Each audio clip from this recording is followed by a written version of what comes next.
बीडमध्ये आज आंबेडकरी जनतेकडून बीड रेल्वे स्थानकाचे नाव भारतरत्न डॉक्टर बाबासाहेब आंबेडकर देण्यात यावे या मागणीसाठी आक्रोश मोर्चाचे आयोजन करण्यात आले होते।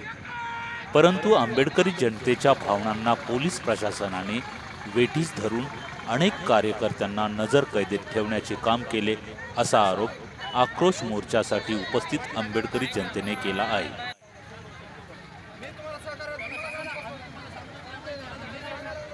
मागील काही दिवसापूर्वी बीड शहरातील आंबेडकरी जनतेकडून बीड येथे होत असलेल्या रेल्वे स्थानकाला भारतरत्न डॉक्टर बाबासाहेब आंबेडकर हे नाव देण्यात आले।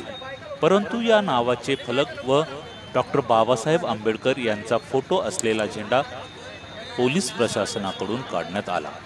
याची विचारणा करण्यासाठी जे युवक पोलिसांशी संवाद साधत होते, पोलिसांनी त्यांचे कुठलेही म्हणणे न ऐकून घेता त्यांना मारहाण करण्यात आली असे म्हणणे या ठिकाणी आंबेडकरी जनतेतून करण्यात आले। त्या संदर्भात बीडमध्ये आक्रोश मोर्चाचे आयोजन करण्यासाठी पोलिसांना निवेदन देण्यात आले।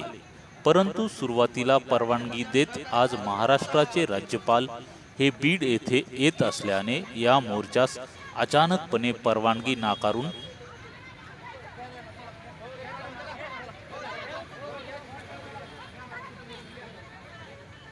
त्यातील मोर्चाचे नेतृत्व करणाऱ्या प्रमुख कार्यकर्त्यांना नजरकैदेत ठेवण्यात आल्याने आंबेडकरी जनतेत संतापाची भावना निर्माण झाली।